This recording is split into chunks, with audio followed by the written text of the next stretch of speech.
பிதாவே, இந்த ஆசீர்வதிக்கப்பட்ட அற்புதமான கால வேளைக்காக ஜெபிக்கிறோம். நீங்கள் அறிய வேண்டிய ஒருவர் என்கிற கால ஜெபத்திலே நாங்கள் கடந்து வந்து கர்த்தரை மகிமைப்படுத்த எங்களுக்கு பாராட்டின கிருபைக்காய் ஸ்தோத்திரம். வந்திருக்கிற தெய்வ பிள்ளைகளை ஆசீர்வதியும். இன்னும் வர வேண்டிய கர்த்தருடைய பிள்ளைகளையும் கர்த்தரை கொண்டு வந்து சேர்க்கும்படியாக ஜெபிக்கிறோம். 6 முதல் முடிவரை இந்த ஜெபங்கள் எல்லாவற்றையும் கர்த்தர் பொறுப்படுத்திக் கொள்ளும். அதிசயங்களை காண பண்ணும். தேவ ஆவியானுடைய பலத்த கரம் எங்களோடு கூட இருந்து வழிநடத்தும்படி நாங்கள் ஜெபிக்கிறோம். ஆண்டவரே, உம்முடைய அன்பு கரங்களிலே எங்களை தாழ்த்தி ஒப்படைக்கிறோம். ஆச்சரியமான காரியங்களை கர்த்தர் செய்வீராக. சோத்திரம் சோத்திரம் சோத்திரம் சோத்திரம். கர்த்தர் கிருபையாய் எங்கள் மேல் கிருபையாய் இருந்து நடத்துவீராக. ஆசீர்வதியும். இயேசுவின் நாமத்தில் தாழ்மையோடு வேண்டிக் கொள்கிறோம். ஜெபங்களும் நல்ல பிதாவே. ஆமேன் ஆமேன் ஆமேன். சோத்திரம் சோத்திரம் ஸ்தோத்திரம் ஸ்தோத்திரம். ஹalleluya. கர்த்தருடைய நாமம் மகிமைப்படுவதாக. ஸ்தோத்திரம் ஸ்தோத்திரம். ஹalleluya. ரத்தம் ஜெயம். ஆமென். ஸ்தோத்திரம். நாம் ஒரு பாடலை பாடி கர்த்தருடைய நாமத்தை மகிமைப்படுத்துவோம். Praise God. ஹalleluya. ஸ்தோத்திரம் ஸ்தோத்திரம் ஸ்தோத்திரம். நன்றி தகப்பனே. ஸ்தோத்திரம் ஸ்தோத்திரம். ஆமென். ஹalleluya ஹalleluya. ஸ்தோத்திரம் ஸ்தோத்திரம் ஸ்தோத்திரம் ஸ்தோத்திரம். ஆமென் ஆண்டவரே. ஸ்தோத்திரம் ஸ்தோத்திரம். ஹalleluya. ஆமென் ஆண்டவரே. நன்றி நன்றி நன்றி பிதாவே. ஸ்தோத்திரம் ஸ்தோத்திரம் ஸ்தோத்திரம். ஆமென். ஸ்தோத்திரம் ஸ்தோத்திரம் ஸ்தோத்திரம் ஸ்தோத்திரம் ஸ்தோத்திரம். ஹalleluya. Praise God. ஹalleluya. ஸ்தோத்திரம் ஸ்தோத்திரம் ஸ்தோத்திரம். Praise God. ஹalleluya. ஸ்தோத்திரம். ஆமென் ஆண்டவரே. ஸ்தோத்திரம் ஸ்தோத்திரம். உடைந்து போன உள்ளங்களை பாருங்கப்பா, தகர்ந்து போன இதயங்களை பாருங்கப்பா. உடைந்து போன உள்ளங்களை பாருங்கப்பா, தகர்ந்து போன இதயங்களை பாருங்கப்பா. ஆற்றுவார் இல்லாமல் தேற்றுவார் இல்லாமல், ஆற்றுவார் இல்லாமல் தேற்றுவார் இல்லாமல், கலைந்து கிடக்கும் இதயங்களை பாருங்கப்பா, காலஞ்சி கிடக்கும் இதயங்களை பாருங்கப்பா. உடைந்து போன உள்ளங்களை பாருங்கப்பா, தகர்ந்து போன இதயங்களை பாருங்கப்பா. உடைந்து போன உள்ளங்களை பாருங்கப்பா, தகர்ந்து போன இதயங்களை பாருங்கப்பா. ஆற்றுவார் இல்லாமல் தேற்றுவார் இல்லாமல், ஆற்றுவார் இல்லாமல் தேற்றுவார் இல்லாமல், கலைந்து கிடக்கும் இதயங்களை பாருங்கப்பா, கலைந்து கிடக்கும் இதயங்களை பாருங்கப்பா. உடைந்து போன உள்ளங்களை பாருங்கப்பா. நான் மனக்லேசம் உள்ளவள் என்றா, என் இதயத்தையே ஊற்றிவிட்டேன் என்றழுதா. நான் மனக்லேசம் உள்ளவள் என்றா, என் உள்ளத்தையே ஊற்றிவிட்டேன் என்றழுதா. இஸ்ரவேலின் தேவன் என் விண்ணப்பம் கேட்டார், இஸ்ரவேலின் தேவன் என் விண்ணப்பம் கேட்டார். சமாதானத்தோடு போ, உன் கேட்டது கிடைக்கும். சமாதானத்தோடு போ, நீ கேட்டது கிடைக்கும். உடைந்து போன உள்ளங்களை பாருங்கப்பா, தகர்ந்து போன இதயங்களை பாருங்கப்பா. உடைந்து போன பாருங்கப்பா, தகர்ந்து போன இதயங்களை பாருங்கப்பா. ஆற்றுவார் இல்லாமல் தேற்றுவார் இல்லாமல், ஆற்றுவார் இல்லாமல் தேற்றுவார் இல்லாமல், கலைந்து கிடக்கும் இதயங்களை பாருங்கப்பா, கலைந்து கிடக்கும் இதயங்களை பாருங்கப்பா. உடைந்து போன உள்ளங்களை பாருங்கப்பா. நான் செத்தாலும் சாகிறேன் என்றா ராஜ சமூகத்தில் துணிந்து போகிறேன் என்றா. நான் செத்தாலும் சாகிறேன் என்றா ராஜ சமூகத்தில் துணிந்து போகிறேன் என்றா.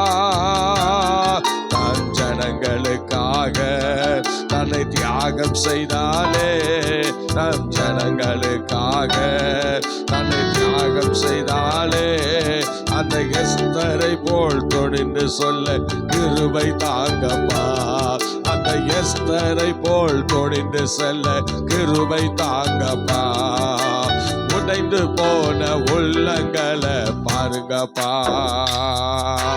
தகர்ந்து போன இதயங்களை பாருங்கப்பா. உடைந்து போன உள்ளங்களை பாருங்கப்பா.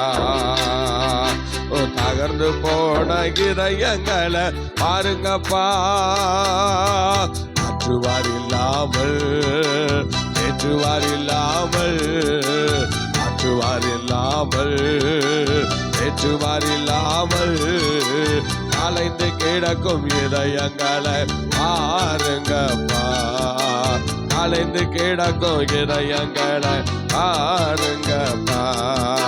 சபைகள் எல்லாம் முடைக்கப்பட்டதே, தேவ ஊழியரெல்லாம் விரோதிகளால் தாக்கப்படுகிறார். சபைகள் எல்லாம் உடைக்கப்படுவதே, தேவ ஊழியரெல்லாம் விரோதிகளால் தாக்கப்படுகிறார். ஓ நீங்க சிந்தின ரத்தம் வீட்டு கொண்ட சபைக்காக, நீங்க சிந்தின ரத்தம் வீட்டு கொண்ட சபைக்காக, பாதத்திலே நாங்கள் விழுந்து கிடக்கிறோம். உங்க பாதத்திலே நாங்கள் விழுந்து கிடக்கிறோம். பாதத்திலே நாங்கள் ஐயா விழுந்து கிடக்கிறோம். உங்க பாதத்திலே நாங்கள் விழுந்து கிடக்கிறோம். உடைந்து போன உள்ளங்களை பாருங்கப்பா. தகர்ந்து போன இதயங்களை பாருங்கப்பா. உடைந்து போன உள்ளங்களை பாருங்கப்பா. தகர்ந்து போன இதயங்களை பாருங்கப்பா. ஆற்றுவார் இல்லாமல் அப்பா, தேற்றுவார் இல்லாமல், ஆற்றுவார் இல்லாமல், தேற்றுவார் இல்லாமல், கலைந்து கிடக்கும் இதயங்களை பாருங்கப்பா. கலைந்து கிடக்கும் இதயங்களை பாருங்கப்பா. என் ஆயுள் காலம் முடிய போகுதே, உங்களுக்காக பூமிகள் ஒன்றும் செய்யல. என் ஆயுள் காலம் முடிய போகுதே, நான் உங்களுக்காக பூமிகள் ஒன்று செய்யல.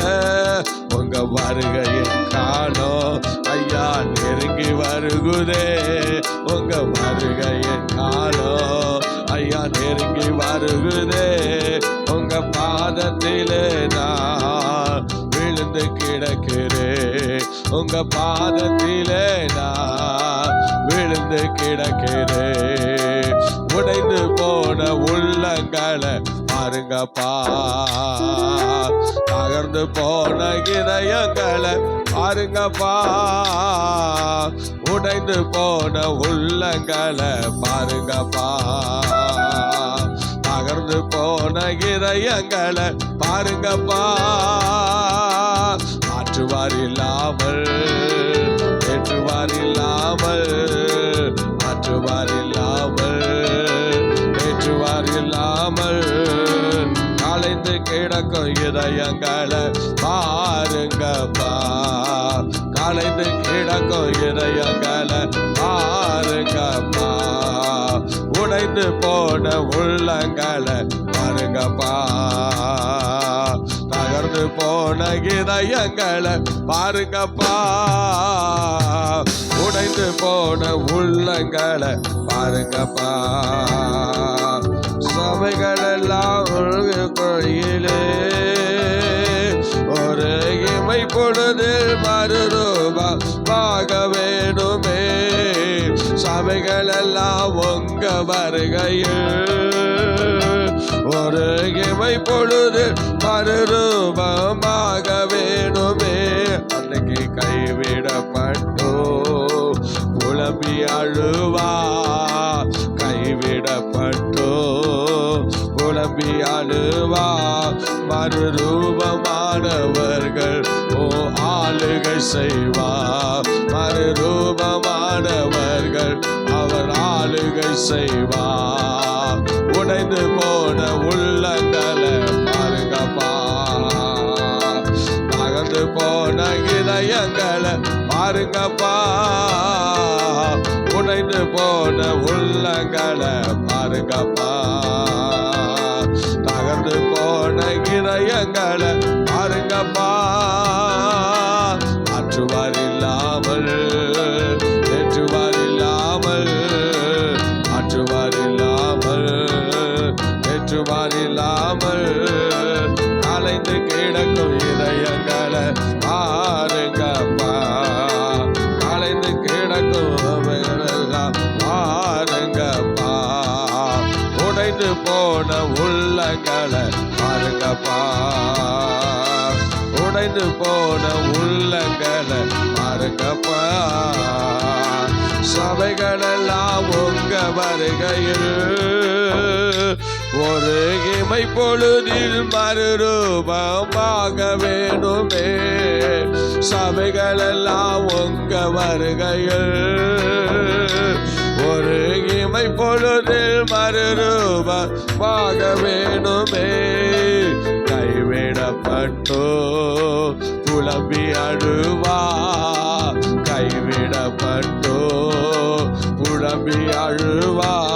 மறுரூபமானவர்கள் ஓ ஆளுகை செய்வார். மறுரூபமானவர்கள் ஓ ஆளுகை செய்வார். உடைந்து போன உள்ளங்களை பாருங்கப்பா, தகர்ந்து போன இதயங்களை பாருங்கப்பா. உடைந்து போன உள்ளங்களை பாருங்கப்பா, தகர்ந்து போன இதயங்களை பாருங்கப்பா. ஆற்றுவார் இல்லாமல் ஏற்றுவார் இல்லாமல், ஆற்றுவார் இல்லாமல் ஏற்றுவார் இல்லாமல் கலைந்து கிடக்கும் இதயங்களை பாருங்கப்பா.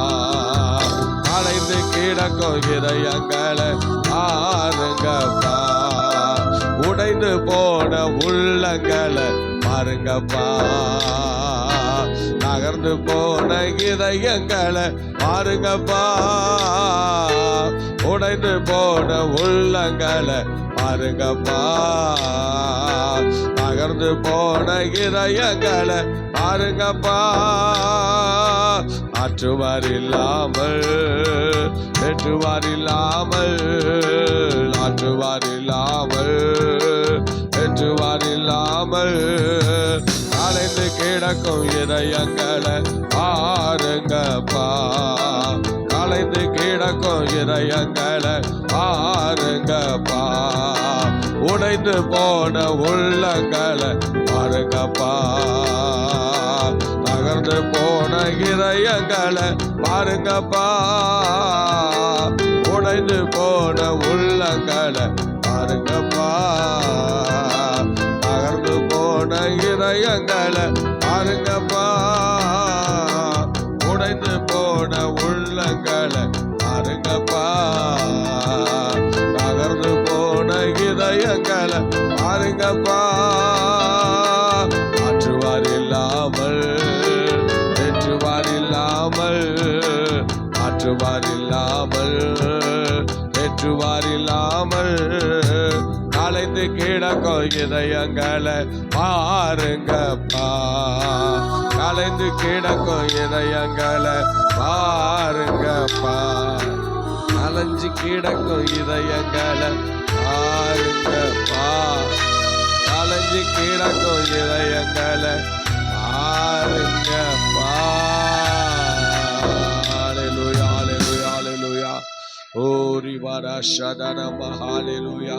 ஆண்டவரே, உங்க மகிமையின் பிரசன்ஸ் எங்களோடு கூட இருந்து நடத்துவதற்காக நன்றி. ஹல்லேலூயா, ஹல்லேலூயா, ஹல்லேலூயா, ஹல்லேலூயா. ஸ்தோத்திரம், ஸ்தோத்திரம், ஸ்தோத்திரம், ஸ்தோத்திரம், ஸ்தோத்திரம். ஆமென். ஸ்தோத்திரம், ஸ்தோத்திரம், ஸ்தோத்திரம், ஸ்தோத்திரம். அதிசயங்களை காணப்படும், எல்லா தடைகளையும் நீக்கி போடும், ஆச்சரியமான காரியங்களை கர்த்தர் செய்வீராக. இயேசு கிறிஸ்துவின் நாமத்தில் வேண்டிக் கொள்கிறோம், ஜெபங்களும் நல்ல பிதாவே. ஆமென், ஆமென், ஆமென். அல்லேலூயா. கர்த்தருடைய நாமம் மகிமைப்படுவதாக. இந்த காலவேளையிலே தேவனுடைய சமூகத்திலே வந்திருக்கிற உங்களை யாவரையும் நான் வாழ்த்தி அன்போடு வரவேற்கிறேன். ஆண்டவர் நம்மை நடத்துவாராக. இந்த நாள் நமக்கு ஒரு விசேஷமான நாள், கர்த்தர் கொடுத்த நாள். இந்த நாளிலே நாம் தேவ சமூகத்திலே வந்திருப்பது கர்த்தருடைய ஒரு பெரிய இரக்கம். அல்லேலூயா. நாம் இந்த நாளிலே சங்கீதம் 115 தியானிக்க போகிறோம். சங்கீதம் 115 நம்ம தியானிக்க போகிறோம். ஸ்தோத்திரம். நடந்த நாளிலே 114ஆம் சங்கீதத்தை நேற்றைய தினத்திலே நாம் தியானித்தோம். இப்பொழுதும் உங்களுக்கு நான் சொல்லப்படுகிற மறுபடியும் சில காரியங்களை சொல்கிறேன். யாசர் குழுவினர் பாடின ஒரு சங்கீதமாக இருக்கிறது. யாசர் குழுவினர் தான் இந்த 115ஆம் சங்கீதத்தையும் பாடி ஏற்றிருக்கிறார்கள்.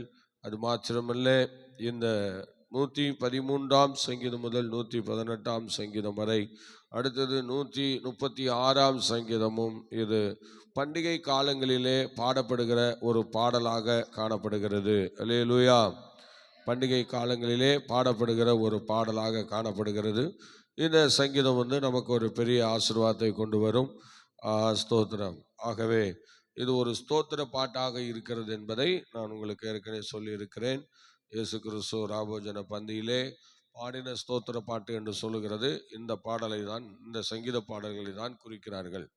ஆகவே இதுதான், இந்த சங்கீதத்தை தான் பாடலாக அங்கே பாடியிருக்கிறதாக சொல்லுகிறார்கள். அவ்விதமாக இந்த காரியங்களை நாம் வேத வசனத்துக்கு பார்த்து கர்த்தருடைய நாமத்தை மேம்படுத்துகிறோம். இதை நம்ம 3 பகுதிகளாக இந்த சங்கீதத்தை நாம் பிரித்து பார்க்கும்போது, ஸ்தோத்திரம், தேவனுக்கு செலுத்த வேண்டிய மகிமை. ஆனால் கவனிங்கள், தேவனுக்கு செலுத்த வேண்டிய மகிமை முதல் தலைப்பு என்னவென்றால் 115ஆம் சங்கீதம் 1 17 18 வசனங்கள். 1 17 18 தேவனுக்கு செலுத்த வேண்டிய மகிமை. ஸ்தோத்திரம்.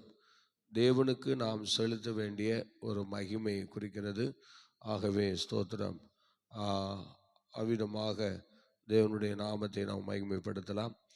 அடுத்தது ஸ்தோத்திரம், ஜீவனுள்ள தேவனற்ற தெய்வங்கள் என்று சொல்லப்பட்டிருக்கிறது.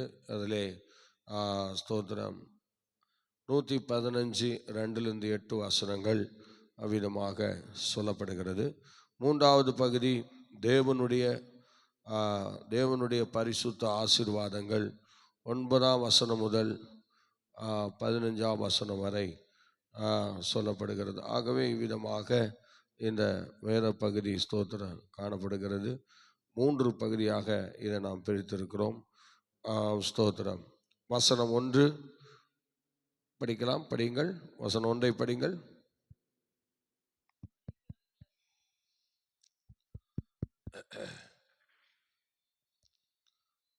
வசனம் 1வது வசனத்தை படிக்கலாம். கர்த்தாவே, எங்களுக்கல்ல, உமது கிருபை நிமித்தமும் உமது சத்தியத்தின் நிமித்தமும் உம்முடைய நாமத்திற்கே மகிமை வரப்பண்ணும். திரும்ப படிங்க. எங்களுக்கல்ல கர்த்தாவே, எங்களுக்கல்ல கர்த்தாவே, எங்களுக்கல்ல, உமது கிருபை நிமித்தமும் உம்முடைய கிருபை நிமித்தமும் உமது சத்தியத்தின் நிமித்தமும் உமது சத்தியத்தின் நிமித்தமும் உம்முடைய நாமத்திற்கே மகிமை வரப்பண்ணும். உம்முடைய நாமத்துக்கே மகிமை வரப்பண்ணும். சொல்லுங்க பார்க்கலாம். உம்முடைய நாமத்துக்கே மகிமை வரப்பண்ணும் என்று சொல்கிறார். ஸ்தோத்திரம். எங்களுக்கல்ல சத்தியத்திற்கு சாட்சியாக அங்கே நிற்கிறதை நாம் பார்க்கிறோம். ஸ்தோத்திரம். திரும்ப படிங்க பார்க்கலாம். எங்களுக்கல்ல கர்த்தாவே, எங்களுக்கல்ல.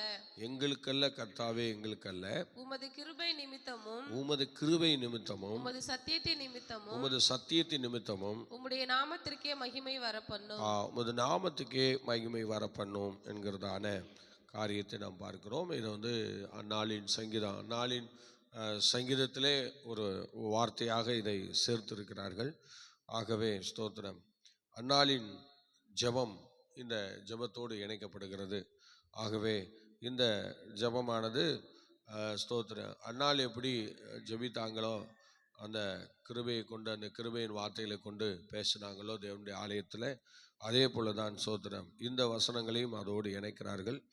அந்நாளின் ஜெபத்திலே இந்த வசனத்தை இணைத்து பார்க்கிறார்கள். ஆகவே இந்த ஸ்தோத்திரம் ஜெபம் ரொம்ப முக்கியமான ஒரு ஜெபமாக இருக்கிறது. ஏன்னா ஆண்டவருடைய கிருபை என்று சொல்லுகிறது எல்லாருக்கும் கிடைப்பதில்லை.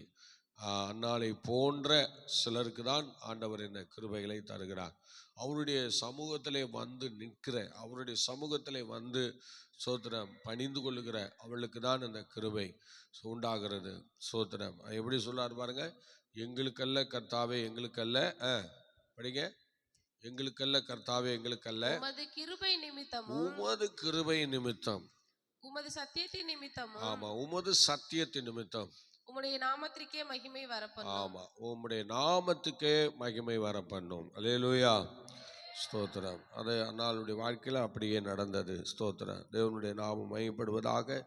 ஸ்தோத்திரம். இப்பொழுது நாம் தொடர்ந்து ஒரு ஸ்தோத்திரம் வசனத்தை வாசிக்கலாம். ஸ்தோத்திரம், இரண்டாவது பகுதியை ஸ்தோத்திரம் 2-8 வசனங்களை படிங்கள். அவர்களுடைய தேவன் இப்பொழுது எங்கே என்று புறஜாதிகள் சொல்வானேன். நம்முடைய தேவன் பரலோகத்தில் இருக்கிறார், நமக்கு சித்தமானவை யாவும் செய்கிறார். அவர்களுடைய விக்கிரகங்கள் வெள்ளியும் பொன்னும் மனுஷனுடைய கைவேலையுமாய் இருக்கிறது. அவைகளுக்கு வாயிருந்தும் பேசாது, அவைகளுக்கு கண்கள் இருந்தும் காணாது, அவைகளுக்கு காதுகள் இருந்தும் கேளாது, அவைகளுக்கு மூக்கிருந்தும் முகராது, அவைகளுக்கு கைகளில் இருந்தும் தொடாது, அவைகளுக்கு கால்கள் இருந்தும் நடவாது, தங்கள் தொண்டையில் சத்தமிடவும் மாட்டாது. அவைகளை பண்ணுகிறவர்களும் அவைகளை நம்புகிறவர்கள் யாவரும் அவைகளை போல் இருக்கிறார்கள். இந்த வசனங்களை இப்படி பார்க்கும்போது அங்கே ஒரு கூட்ட ஜனம் அவ்விதமாக தேவனுடைய பிள்ளைகளுக்கு விரோதமான செயலிலே ஈடுபட்டு அவ்விதமாக அந்த நாட்களிலே காணப்பட்டார்கள். அந்த யாசர் குழுவினர் என்று சொல்லுகிற அவர்களுடைய நாட்களிலே தேவ ஜனங்கள் அநேகரும் அப்படி விக்கிரக ஆராதனைகளுக்கு ஒரு முக்கியத்துவத்தை கொடுக்கக்கூடியவர்கள் இருந்ததினாலே அதை குறித்து அங்கே அவர்கள் விதமாக பேசுகிற ஒரு காரியத்தை நாம் பார்க்கிறோம். ஸ்தோத்திரம். ஆகவே இப்பொழுது 3வது பகுதியை நாம் படிக்கலாம். 9ஆம் வசனம் முதல் 13ஆம் வசனம் வரை படிங்கள். 15ஆம் வசனம் வரை படிங்க. இஸ்ரவேலே கர்த்தரை நம்பு, இஸ்ரவேலே கர்த்தரை நம்பு, அவரே அவர்களுக்கு துணையும் அவர்களுக்கு கேடகமாய் இருக்கிறார். ஆமா, இந்த ஆண்டவரை நம்புகிறவர்களுக்கு அவரே எப்படி இருக்கிறாரா?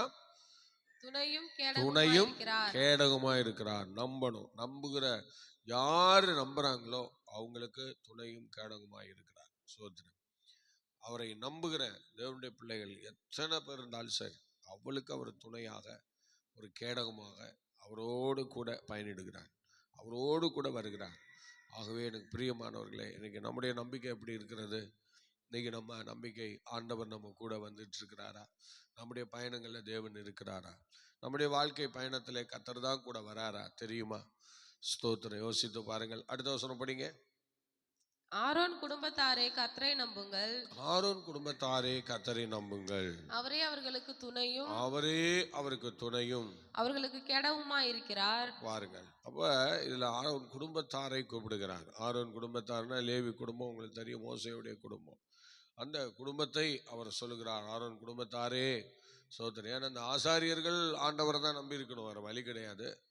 அவங்களுக்கு வேற எதுவும் ஆசீர்வாதமும் கிடையாது. அவங்க ஒன்லி ஒன் தேவனுடைய ஆசீர்வாதம், ஆசாரிய ஊழியம்தான். அதுலேருந்து வருகிற அந்த காணிக்கைகள் அதை வச்சு தான் அவங்கெல்லாம் வந்து சாப்பிடணுமே தவிர வேற அவங்களுக்கு நிலபலங்கள், இடம் ஒதுக்கீடு எதுவும் கிடையாது. சோதனை அவ்விதமாக அவங்க எப்போதும் கர்த்தரை நோக்கி தான் பார்க்கணும்.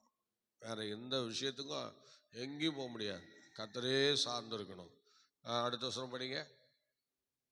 கர்த்தருக்கு பயப்படுகிறவர்களே கர்த்தரை நம்புங்கள். ஆமா, இதுல யார் மேக்சிமம் ஆண்டவரை நம்புறது அப்படின்னு கேட்டிங்கன்னா, தேவனுக்கு பயப்படுறவங்க எங்க இருக்கிறாங்களோ அவங்க தான் கர்த்தரை நம்புவாங்க. சோதர தேவனுக்கு பயப்படாதவங்க எங்கேயுமே கர்த்தரை நம்ப மாட்டாங்க. நம்ம வேணா நம்ம நம்புகிற மாதிரி எல்லாருக்கும் நடிக்கலாம். நம்ம ஆண்டவரை நம்புறோம், ஆண்டவரை சேவிக்கிறோம், ஆண்டவரை ஆராதிக்கிறோம்னு சொல்லி நம்ம வேணா நடிக்கலாமே தவிர, ஆனா என்ன செய்ய முடியாது, ஆசீர்வாதங்களை வாங்க முடியாது. திரும்ப படிங்க அந்த வசனத்தை. கர்த்தருக்கு கர்த்தருக்கு பயப்படுகிறவர்களே கர்த்தரை கர்த்தருக்கு நம்புங்கள். பயப்படுகிறவர்களே கர்த்தரை நம்புங்கள். கர்த்தரை நம்புங்கள். அவரே அவர்களுக்கு துணையும் அவரே அவளுக்கு துணையும். அவர்களுக்கு கேடகமாய் இருக்கிறார்.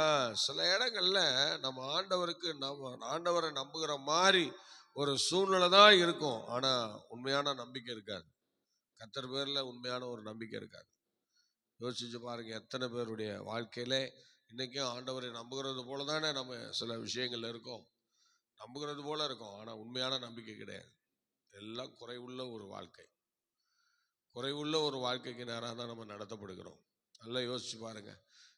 யாரையும் சொல்லி யாரையும் திருத்தலாம் நம்ம முடியாது.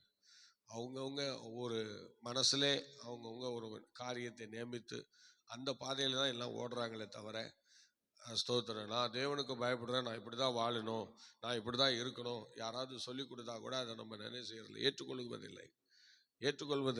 ஸ்தோத்திரம். கண்டிப்பாக நம்ம ஏற்றுக்கொள்வதில்லை. ஸ்தோத்திரம். அநேக தேவ ஜனங்கள் இன்னைக்கும் அப்படித்தான் இருக்கிறார்கள். அடுத்தபடிக்கு பார்க்கலாம். அவரே அவர்களுக்கு துணையும் அவர்களுக்கு கேடகமாய் இருக்கிறார். கர்த்தர் நம்மை நினைத்திருக்கிறார். கர்த்தர் நம்மை நினைத்திருக்கிறார். அவர் ஆசீர்வதிப்பார். அவர் ஆசீர்வதிப்பார். இஸ்ரவேல் குடும்பத்தாரை ஆசீர்வதிப்பார். ஆரோன் குடும்பத்தாரை அவர் ஆசீர்வதிப்பார். கர்த்தருக்கு பயப்படுகிற பெரியோரையும் சிறியோரையும் ஆசீர்வதிப்பார். ஆமா, இதுல கர்த்தருக்கு பயப்படுறவங்களையும் அவரை நம்பி இருக்கிறவங்களையும் ஆசீர்வதிக்கிறார். அவ்வளவுதான். அப்ப கர்த்தருக்கு பயப்படுறவங்களும் அவரை நம்பி இருக்கிறவங்களும் யார் அப்படின்னு கேட்டா, இஸ்ரவேல் குடும்பம், ஆரோன் குடும்பம். பார்த்தீங்களா, இந்த ஜனம்தான். ஸ்தோத்திரம். அவங்களதான் ஆண்டவர் ஆசீர்வதிப்பேன்னு சொல்றாரு. ஸ்தோத்திரம். அவங்க தான் அதில் நம்பி இருக்கிறாங்க. அந்த வசனத்தில் அவங்க தான் வராங்க.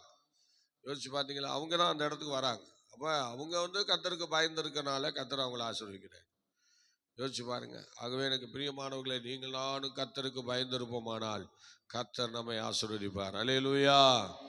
ஆனா தேவ ஆசீர்வாதம் இன்னைக்கு நிலைக்கணும்னா நீ அவருக்கு பயந்திருக்கணும், கர்த்தருடைய சமூகத்துல பயந்திருக்கணும், அவருக்காக நீ வாழணும், அவருடைய பிரசன்னத்தை உணரணும்.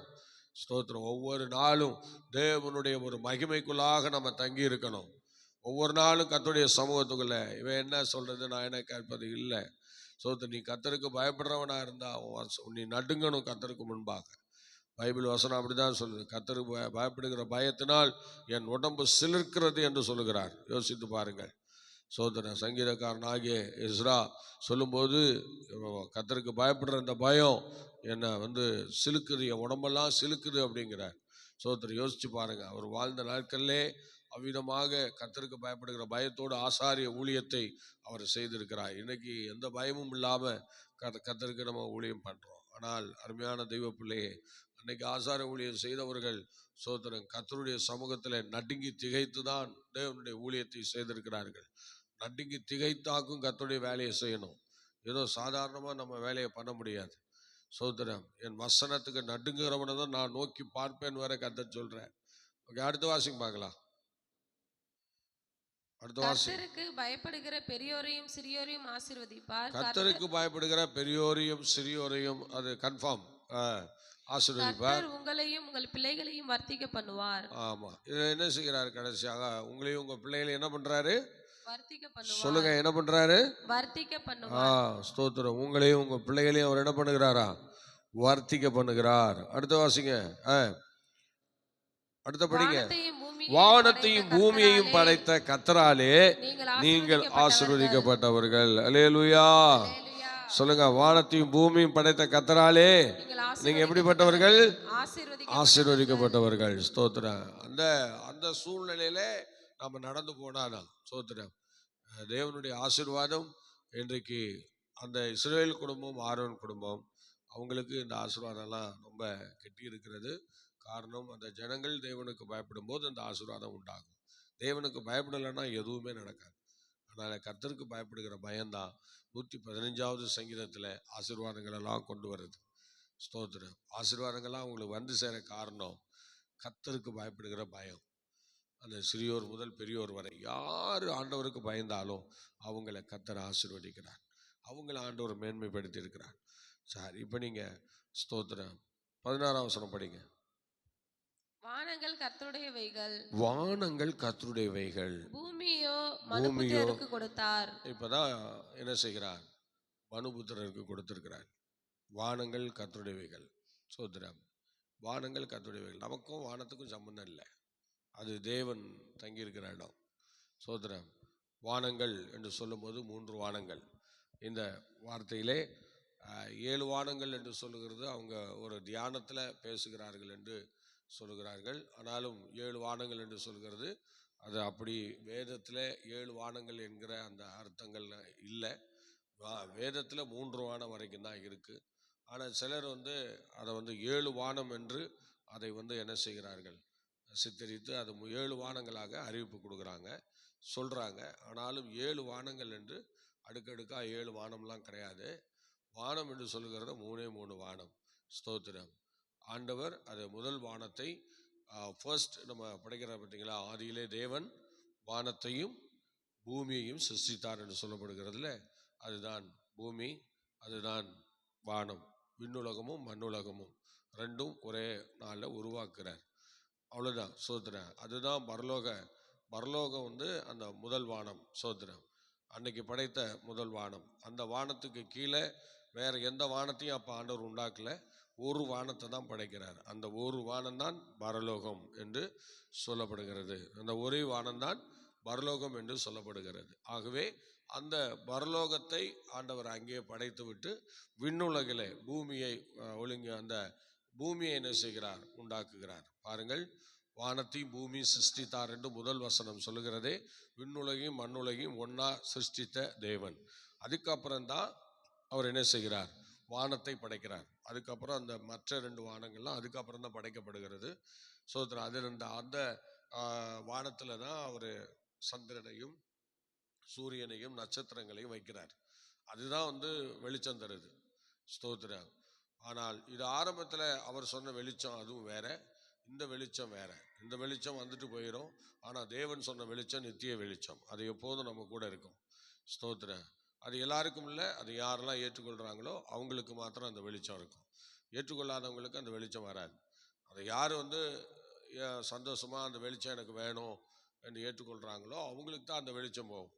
வெளிச்சம் உண்டாக்கணும் என்று சொன்னார்ல, அந்த வெளிச்சம் உண்டாக்கினார். அது ரொம்ப ஆச்சரியமான காரியம் பாருங்க. வெளிச்சம் உண்டாக்கணும் என்று சொன்னார், உடனே என்னாச்சு? ஆமா, இருள் இருந்த இடத்துல வெளிச்சம் உண்டாச்சு. ஆனால் திடீர்னு திரும்ப சொல்றாரு, திரும்ப மறுபடியும் சொல்லும்போது என்ன சொல்றாரு பாருங்க, அவர் வெளிச்சத்தையும் இருளையும் வெவ்வேறாக பிரித்தார். அப்ப என்ன அர்த்தம்? வெளிச்சம் படைக்கப்பட்டாலும் வெளிச்சம் உண்டாக்கப்பட்டாலும் ஆனால் இருள் போகவில்லை. அப்போ அந்த இருளானது நிறைய இடங்கள்ல அப்படியே தான் இருந்திருக்கு. சில இடங்கள்ல அந்த வெளிச்சம் போக முடியாத ஒரு சூழ்நிலை இருக்குமா. அதனால சில இடங்கள்ல தடுப்பு சவுறு போன்ற அல்லது சில மலைகளும் அது இதுமா இருக்கும் பார்த்தீங்களா உலகத்துல. அப்போ இதெல்லாம் என்ன செய்யும்? நம்ம இங்கேருந்து வெளிச்சம் அப்படி அடித்தாலும் அது என்ன செய்யும்னா குறிப்பிட்ட இடம் வரைக்கும் தான் அந்த வெளிச்சம் போகுது. அதுக்கப்புறம் அங்கே தடைகள் இருக்கிறது.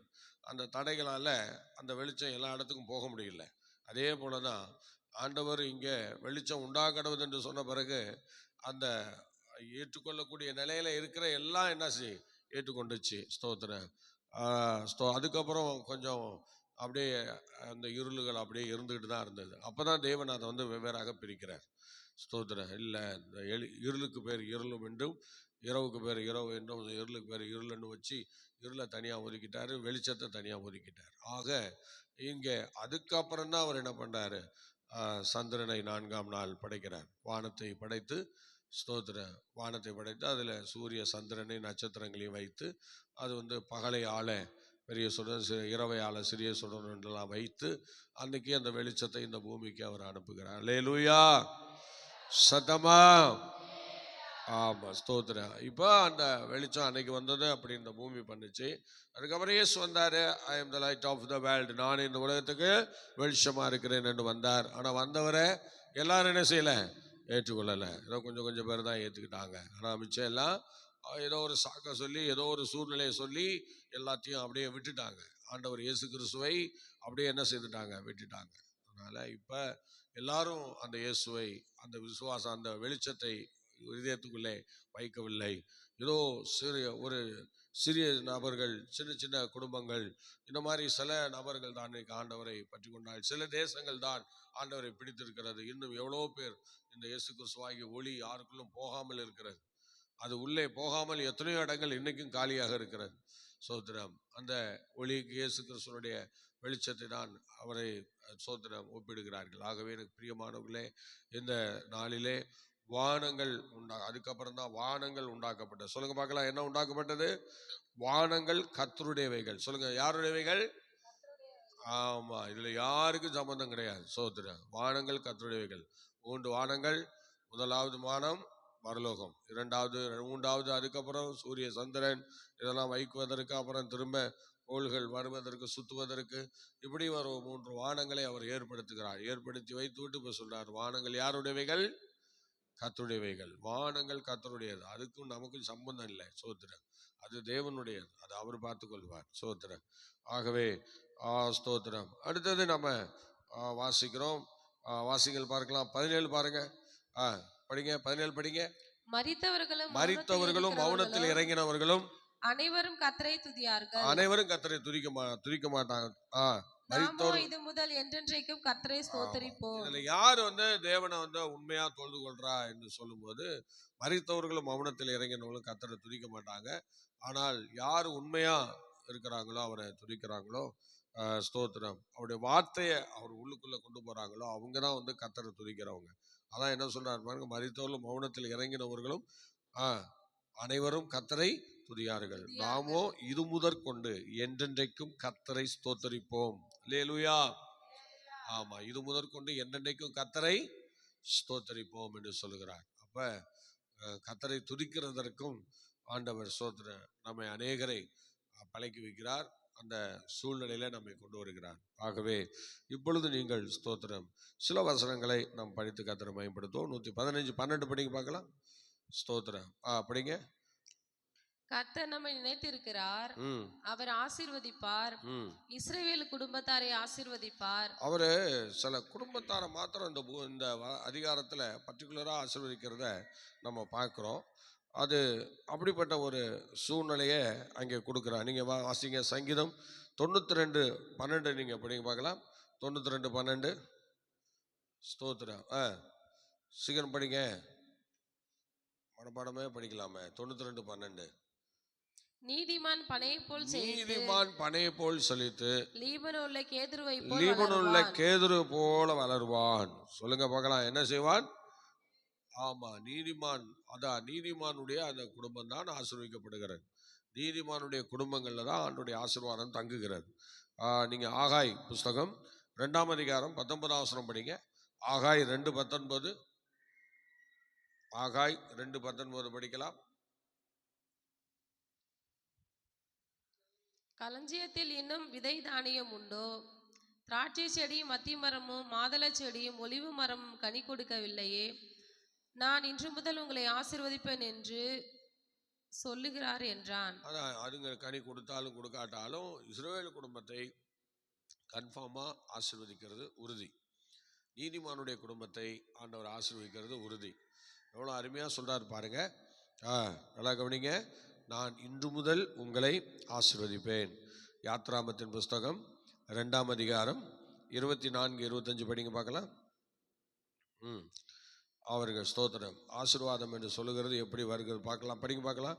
யாத்ராமம் 2ஆம் அதிகாரம் 24-25. தேவன் அவர்களுடைய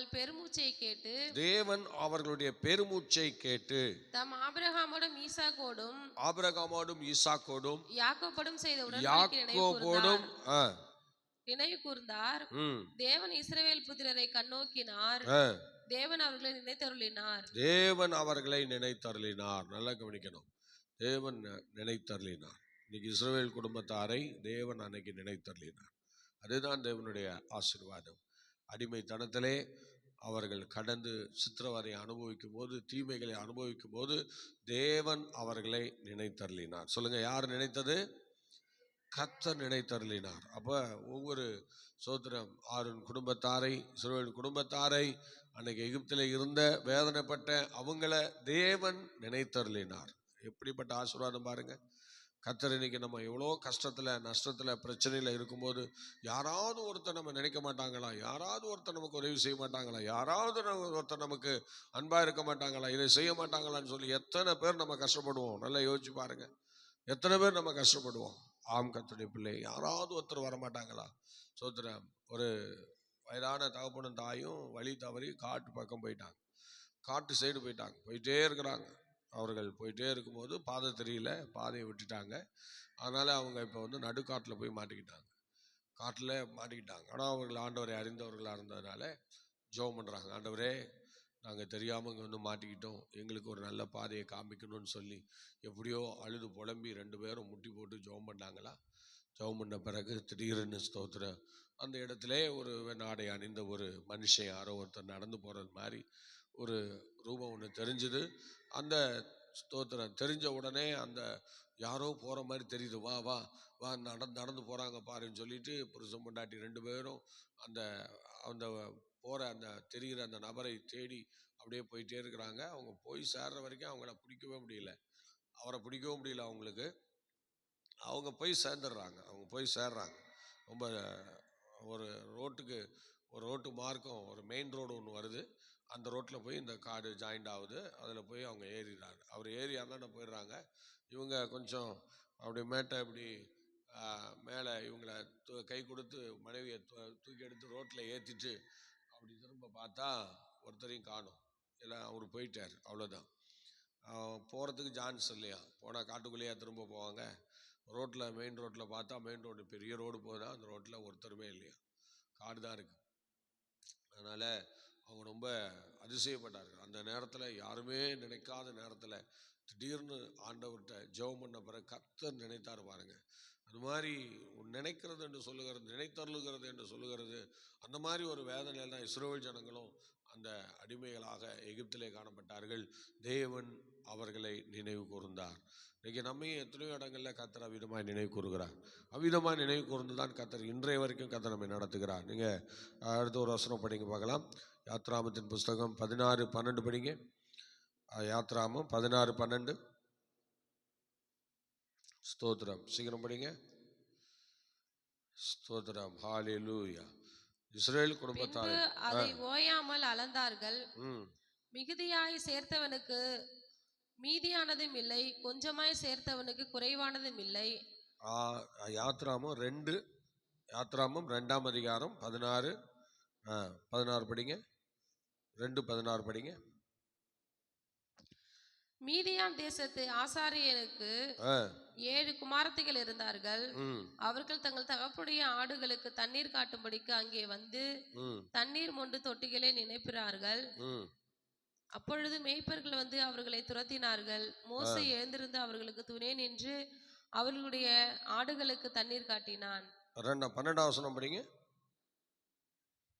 அங்கும் இங்கும் பார்த்து ஒருவரும் இல்லை என்று அறிந்து எகிப்தியனை வெட்டி அவனை மணலிலே புதைத்து போட்டான். இதை ஸ்தோத்திரம் மோசே செய்தார் என்று நாம் பார்க்கிறோம். மோசே அந்த இஸ்ரவேல் ஜனங்களை நடத்தி கொண்டிருக்கிற அந்த நாட்களிலே இஸ்ரவேல் ஜனங்களுக்கு நேரிட்ட ஒரு நிந்தையை அவர் மாற்றும்படி இந்த செயலிலே அவர் இறங்கி செயல்படுகிறதை நாம் பார்க்கிறோம். இதனால் மோசே அந்த மீதியான் தேசத்திற்கு தப்பி ஓடுகிறார்.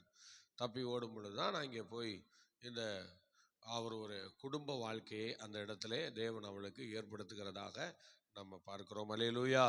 ஒரு குடும்பத்தோடு செட்டில் ஆகிறார், ஒரு குடும்பத்தோடு ஐக்கியமாகிறார். அப்போ ஸ்தோத்திரம், எத்ரோவுடைய அருமையான அந்த மகளை விவாகம் பண்ணி அவர் ஒரு குடும்பமாக அந்த இடத்துல ஆண்டவர் அவரை ஆசீர்வதிக்கிறதாக நாம் பார்க்கிறோம். அடுத்து நீங்கள் ஒரு வசனம் படிங்க. ஸ்தோத்திரம், யாத்ராமம் 1:12 படிங்க. 1:12. யாத்ராமம் 1:12. ஆனாலும் அவர்களை எவ்வளவு ஒடுக்கினார்களோ, எந்த அளவுக்கு அந்த மோசே அந்த இருந்த காலத்துல இஸ்ரவேல் ஜனங்களை ஒடுக்கினாங்களோ அந்த அளவுக்கு அவங்க என்ன செஞ்சாங்களா, அவ்வளவாய் அவர்களை பலுகி பெருகினார்கள். அவ்வளவாய் பலுகி பெருகிக்கொண்டே பெருகினார்கள். இருந்தார்கள். பாருங்கள், பெருகிக்கொண்டே இருந்தார்கள். எந்த இடத்துல நமக்கு நெருக்கம் வருதோ அங்கதான் நம்முடைய பெருக்கமும் இருக்கும் என்பதை மறந்து போகக்கூடாது. நெருக்கம் வந்த பிறகு சில பேர் மறுதளிக்கிறோம், சில பேர் கண்ணாமுன்னான்னு பேசிடுறோம். இல்லை கர்த்தருடைய பிள்ளை, ஒரு நெருக்கம் வருதுன்னா அது நம்ம பழுகவும் பெருகவும் ஒரு நல்ல பாதையில கொண்டு போதான் அந்த பெருக்கம் வருது. அல்லேலூயா. அதனால அந்த பெருக்கத்தை யாரும் தவறாக எண்ணிவிடக்கூடாது. அந்த பெருக்கம் நமக்கு ஒரு பெரிய ஒரு பழுகுவதை அல்லது பெருகுவதை வளருவதை நம்ம வாழ்க்கையில அது கொண்டு வரும். அல்லேலூயா. 13-14 படிங்க. யாத்ராமம் 1ஆம் அதிகாரம் 13-14. எகிப்தியர் இஸ்ரவேல் புத்திரரை கொடுமையாய் வேலை வாங்கினார்கள். கொடுமையாய் வேலை வாங்கினார்கள். சாந்தும் செங்கலும் ஆகிய இவைகளை செய்யும் வேலையினாலும் வயலில் செய்யும் சகலவித வேலையினாலும் அவர்கள் ஜீவனையும் கசப்பாக்கினார்கள். அவர்களை கொண்டு செய்வித்த மற்ற வேலைகள் எல்லா வேலைகளிலும் அவர்களை கொடுமையாய் நடத்தினார்கள். இஸ்ரவேல் ஜனங்களை அவர்கள் கொடுமையாக நடத்தி கொண்டிருந்தார்கள். அதனால்தான் அவர்கள் சோத்திரம் இன்னைக்கு பழுகுனாங்க, பெருகுனாங்க.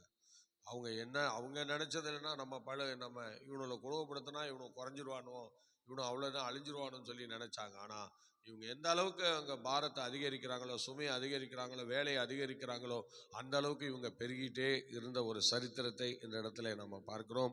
நீங்கள் இப்பொழுது 2ஆம் அதிகாரம் 23 வசனம் படிங்க பார்க்கலாம். என்ன செய்யறாங்க பாருங்க. சோத்திரம், இவ்வளவு பிரச்சனை.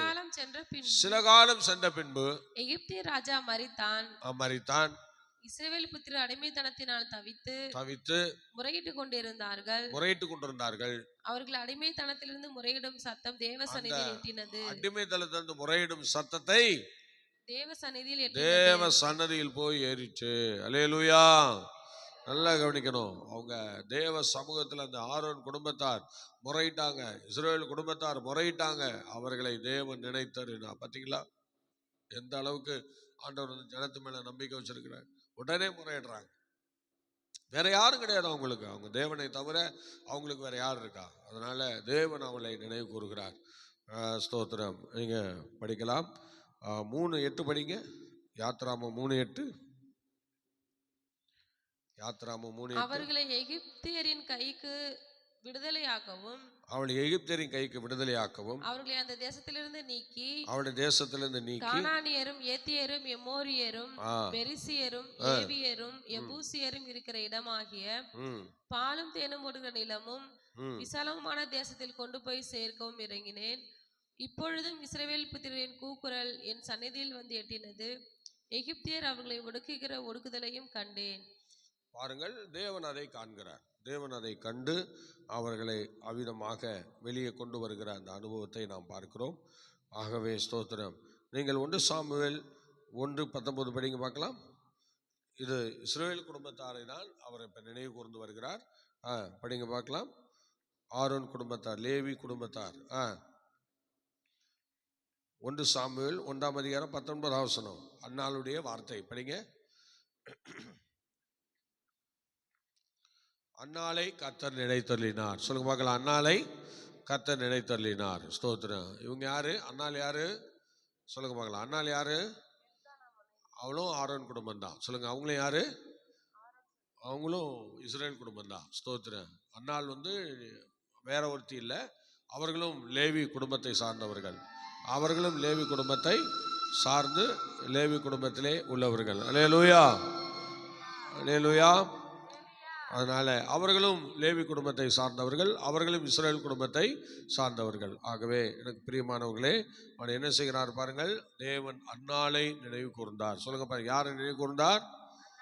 ஆமா, சோத்திரன். தாத்தான் ஆபிராம் என்று சொல்லுகிறவர்கள் தேவனுக்கு விரோதமாக எழும்பி அவங்க ஆண்டவருடைய காரியங்களை ஏற்றுக்கொள்ளாமல் மோசேக்கும் ஆண்டவருக்கு விரோதமாக கலகங்களை ஏற்படுத்தி பல தீமைகளை செய்தவர்கள். ஆனால் அவர்கள் உயிரோடே பாதாளத்திலே விழுங்கப்பட்ட பிறகு அவருடைய பிள்ளைகளுக்கு இந்த மாதிரி சூழ்நிலை எதுவும் கிடைக்காமல் ஒதுக்கப்பட்டிருந்தார்கள். ஆனால் தேவன் நினைவு கூர்ந்து அன்னாளின் வழியாக ஒரு சாமுவேலை அன்னாளுக்கு கொடுத்து அதன் வழியாக அந்த குடும்பத்தை நினைவு கூர்ந்து மறுபடியும் ஆசாரிய பட்டத்திற்குள்ளே அந்த குடும்பத்தை உள்ளே கொண்டு வருகிற அந்த காட்சியை தான் இந்த வசனங்கள் மூலமாக நம்ம பார்க்கிறோம். லூக்கா சுவிசேஷம் 1ஆம் அதிகாரம் 24ஆம் வசனம் படிங்கள். அதில் சொல்லும்போது என்ன சொல்றாங்க பாருங்க. படிங்க. லூக்கா சுவிசேஷம் 1:24 சீக்கிரம் படிங்க. அந்நாட்களுக்கு பின்பு அவன் மனைவியாகிய எலிசபெத்து கர்ப்பவதியாகி ஜனங்களுக்குள்ளே எனக்கு உண்டாயிருந்த நிந்தை நீங்கும்படியாக கர்த்தர் இந்த நாட்களில் என்மேல் கடாட்சம் வைத்து எனக்கு இப்படி செய்தருளினார் என்று சொல்லி 5 மாதம் வெளிப்படாதிருந்தார். கர்த்தர் நினைவு கூர்ந்தார் எலிசபெத்தை. அல்லேலூயா. அவங்க யாரு? அவங்களும் ஆரோன் குடும்பம் தான். சொல்லுங்க, அவங்களும் யாரு? லேவி குடும்பம் தான். அதனால ஆசாரிய வகுப்பை சார்ந்த சகரியாவின் மனைவி எலிசபெத். தேவன் அவர்களையும் அன்னைக்கு நினைவு கூறுகிறார். நீங்க படிக்கலாம். லூக்கா சுவிசேஷம் 1:58 படிங்க. லூக்கா சுவிசேஷம் 1:58. கர்த்தர் அவரிடத்தில் தம்முடைய இரக்கத்தை விளங்க பண்ணினார் என்று அவளுடைய அயலகத்தாரும் பந்து ஜனங்களும் கேள்விப்பட்டு அவளுடனே கூட சந்தோஷப்பட்டார்கள். அவளோடு கூட சந்தோஷப்பட்டார்கள். ஆகவே ஆதியாமம் 30:22 படிங்க. ஆதியாமம் 30:22. ஸ்தோத்திரம். அதிலே ஆதியாமத்திலே ஆண்டவர் என்ன செய்கிறார் பாருங்கள். படிங்க. அவரும் அங்கே நினைத்தருளினார். யாரை? படிங்க பார்க்கலாம். தேவன் ராகேலை நினைத்தருளினார். சொல்லுங்க, யாரை நினைத்தருளினார்? ஆமா, ராகேலை நினைத்தருளினார். ஸ்தோத்திரம். அல்லேலூயா. ராகேலை நினைத்தருளினதனால் ஸ்தோத்திரம் இன்னைக்கு யோசேப்பினுடைய ஸ்தோத்திரம் 2 பிள்ளைகள் அந்த சந்ததியிலே இடம் பெற்றார்கள் என்று நாம் பார்க்கிறோம். ஸ்தோத்திரம். ஆகவே எனக்கு தான் கோத்திரத்தை ஆண்டவர் மாற்றி இந்த 2 கோத்திரத்தையும் யோசேப்பின் 2 பிள்ளைகளையும் அந்த கோத்திர பிதாக்களுடைய காரியங்களில் கொண்டு போய் இணைத்து ஆசீர்வதிக்கிறார் பாருங்கள். ஆண்டவர் ஒருத்தரை நினைவு கூர்ந்தா அவங்கள அற்புதமாய் ஆசீர்வதித்து சரியான பாதையில சிறப்பாக நடத்துவார். இப்படி இஸ்ரவேல் குடும்பத்தாரை பல வடிவங்களிலே பல சூழ்நிலைகளிலே தேவன் நினைவு கூர்ந்து அற்புதமாய் நடத்தி வந்தார். ஆகவே இந்த கால வேளையிலே அருமையான தெய்வ பிள்ளையே, என்னையும் நினைத்தரல ஆண்டவரால் முடியுமா என்று கேட்டால் நிச்சயமா முடியும். உங்களுக்கு எதெல்லாம் ஆண்டவர் என்னை நினைக்கணும், இந்த விஷயத்துல ஆண்டவர் என்னை நினைத்தரலணும், இந்த விஷயத்துல நான் ரொம்ப நாளா போராடிட்டு இருக்கேன், இந்த விஷயத்துக்காக ரொம்ப நாளா நான் கேட்டுக்கிட்டு இருக்கேன், கர்த்தர் எனக்கு இதை தருவாரா, இந்த சூழ்நிலை எனக்கு மாற்றி தருவாரா, இந்த சூழ்நிலை எனக்கு உதவி செய்வாரா என்று சொல்லி யாரெல்லாம் நம்ம நினைக்கிறோமோ வேதவசனம் சொல்கிறது, அவருக்கு பயப்படுகிற பெரியோரையும் சிறியோரையும் கர்த்தர் ஆசீர்வதிப்பார். நிச்சயமாய் நம்மை ஆசீர்வதிப்பார். நம்ம ஆண்டவருக்கு பயப்படுகிற பயத்தோடு நம்ம ஆண்டவரை பின்பற்றும் பொழுது நிச்சயமா தேவன் நம்மை ஆசீர்வதித்து சிறப்பாக வழிநடத்துவார். எல்லாரும் கரங்களை உயர்த்தி, ஆமா ஆண்டவரே, நான் என்னையும் நீ நினைவு கூறுவதற்கு இந்த கால வேலையை நான் ஒப்பு கொடுக்கிறேன் சொல்லுங்க. எல்லாரும் சொல்லுங்க, ஆண்டவரை என்னையும் ஒப்பு கொடுக்குற ஆண்டவரே, ஆண்டவர் என்னை நினைவு கூர்ந்து வழிநடத்துங்க ஆண்டவரே, அதிசயங்களை காண பண்ணுங்கப்பா, தேவ கரத்தில் ஒப்படைக்கிறோம். ஹல்லேலூயா. சோத்திரம் சோத்திரம் சோத்திரம் சோத்திரம். ஹல்லேலூயா. சோத்திரம். பரிசுத்தமுள்ள பிதாவே, இம்மட்டும் எங்களோடு கூட இருந்து இந்த 115ஆம் சங்கீதத்தை விதமாய் எங்களுக்கு ஆசீர்வதித்ததற்காக நன்றி செலுத்துகிறோம். அவர் ஆரோன் குடும்பத்தாரையும் சிறுவில் வீட்டாரையும் ஆண்டவரே நீர் ஆசீர்வதித்ததை நாங்கள் இந்த சோத்திர நாளிலே கண்டோம். ஆண்டவரே ஸ்தோத்திரம். அது போன்று இப்பொழுதும் உங்கள் மேலே நம்பிக்கையோடு உங்களுக்கு பயப்படுற பயத்தோடு நாங்களும் காணப்படும் பொழுது எங்களுடைய வாழ்க்கையை நினைவு கூர்ந்து எங்களை நீ ஆசீர்வதிக்க சித்தமுள்ளவராக இருக்கிறேன். எந்தெந்த இடத்துலலாம் நாங்கள் ஆசீர்வாத குறைவோடு காணப்படுகிறோமோ அந்தந்த இடங்கள்லாம் கர்த்தர் எங்களை தூக்கி எடுக்கும்படியாக ஆசீர்வதிக்கும்படியாய் உங்கள் அன்பு கரங்களை ஒப்பு கொடுத்து ஜெபிக்கிறோம். ஆசீர்வதியும். தடைகளை யாவும் நீக்கி போடும். வசனத்தை கேட்ட எல்லாரையும் ஆசீர்வதியும். ஒருவேளை இந்த பகலில் இயேசு வருவீர் என்றால் அந்த மகிமையான வருகைக்கு எங்களை ஆயத்தப்படுத்தும். இயேசுவின் நாமத்தில் தாழ்மையோடு வேண்டிக் கொள்கிறோம். ஜெபங்களும் நல்ல பிதாவே. ஆமேன் ஆமேன் ஆமேன். Okay, God bless you. கர்த்தர் உங்களை ஆசீர்வதிப்பார். மீண்டும் நாளை காலை 5 மணிக்கு சந்திப்போம். God bless you. மாலை 7 மணிக்கு சந்திப்போம். God bless you. Praise God.